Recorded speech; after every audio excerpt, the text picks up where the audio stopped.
I read a comment on the first video. It was from a wife. She was saying that she was the betrayer. It brought to my attention that I should point out, or we should point out, that just because they've done something wrong doesn't mean they're horrible people. There is a such thing as good people that make bad choices. She's coming on and commenting about this stuff, knowing that anybody that's watched this could comment back and like be coming at her about it. But yeah, she's admitting that, you know, through her, what did she say? She's realized through recovery work that the betrayed spouse has the hardest work to do. And it's true, because unless somebody does this to them, they won't ever know what it's like. Whereas we will continue thinking about these things and questioning things and you know, just over and over. It's just a good point to add that this is not about, you know, bashing them for what they've done. I mean, granted, it's not right and it screws with people's heads.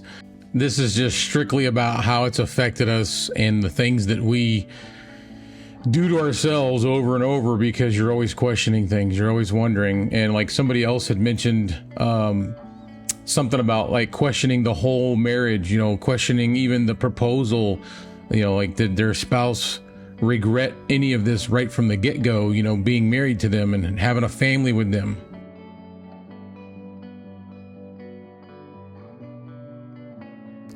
Even with my situation, my ex-wife, she's told my kids a few times throughout the years, not that she regretted splitting up, but she did regret like how she went about it and like just the way everything went down, you know, like she didn't, it's a lot of, like I said, a lot of times they're not intending this to be this bad, but it is bad, you know?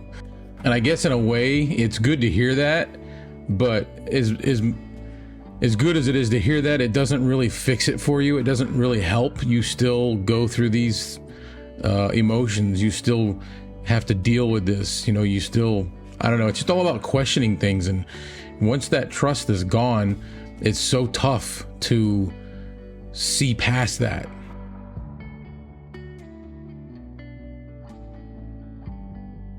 So I guess I'm going to try to like respond to a couple of comments, just randomly, not in order or anything like that. This one was from 2 days ago as of when I'm making this video. Frank, he was saying, don't let your disappointment become your home. Face the truth. That person was a coward and broken. Don't let your disappointment become your... I mean, I really haven't. I've moved on. It's not something that this doesn't like debilitate me. It's just that, you know, once in a while when something comes up, like the other day, I had to come back to the house for something, and I came at a time that, you know, normally I wouldn't be there. I would be at work, and it was a time when my wife would be home, and I thought, you know, oh man, what if I come home and she's home with somebody else, you know? And it's just dumb things like that. Obviously, when I came home, that wasn't the case. There was nobody here except me, but you convince yourself for a split second that things like this could happen again, because the first time it happened, you weren't paying attention or didn't know how to pay attention. So that one little thing, you know, not knowing how to pay attention is what's sparking you constantly to be questioning things over and over. All right, so he ended his comment with, you have a life to live, and that person is out there ruining other lives, which maybe, I don't know, but he did, you know, he says, you got this, and I appreciate that. Like, we do got this. We can get through it. It's just, it's tough, you know. We're gonna get our shoes a little wet on the walk from here to there, but we will get there. All right, let's see. Beth had made a comment. I think it's Beth. Said she's got a pretty good long comment. Good stuff in there, but she had mentioned, she said, at least sex I could somewhat wrap my head around, and so that struck I don't want to say a nerve, but a memory. And that was same with me, was, you know, when you talk about the cheating, it wasn't so much I could deal with that. If she was willing to work on things and get past it, I was okay with that.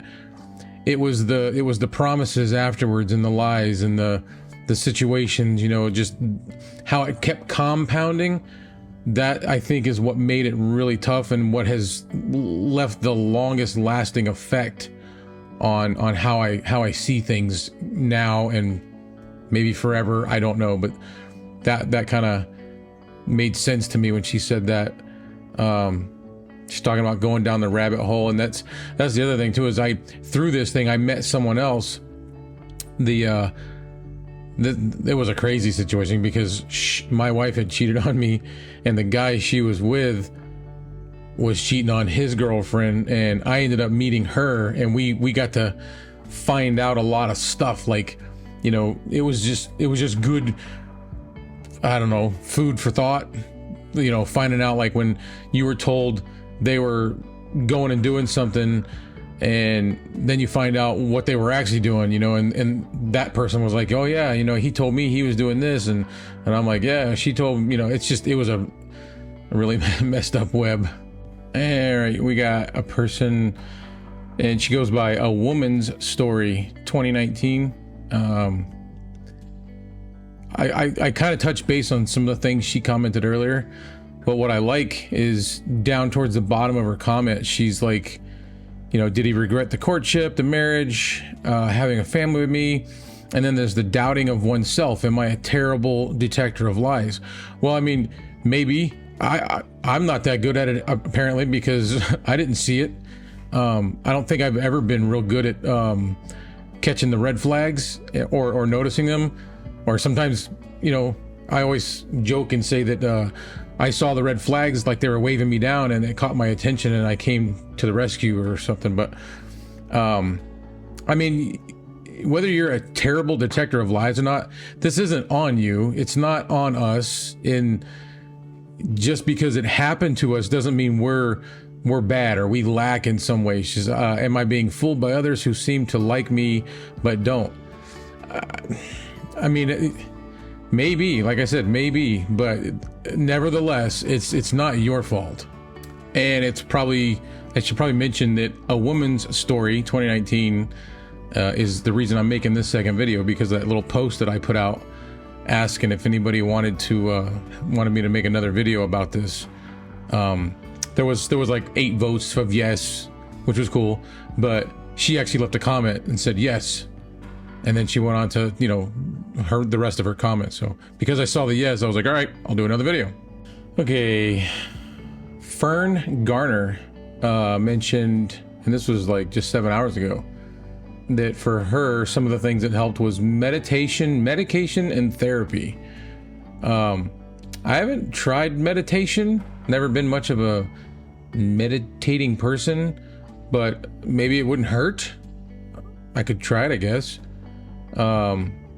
Therapy I've never done, but I'm thinking about it because I did go to a couple visits with my current wife when she was seeing a therapist, and they're actually pretty good. Like, you get a lot out, and you kind of, especially having a third party, it's a non-biased opinion of whatever situation you're going through, and it's nice. You get little, you know, confirmations on stuff, things that kind of like reassure you. So yeah, like I said, for me, I'm 10 years out, and it's just a constant thing. It's a constant struggle, trying to get out of this rabbit hole, as some have mentioned. And we get through it. It's just it's a process.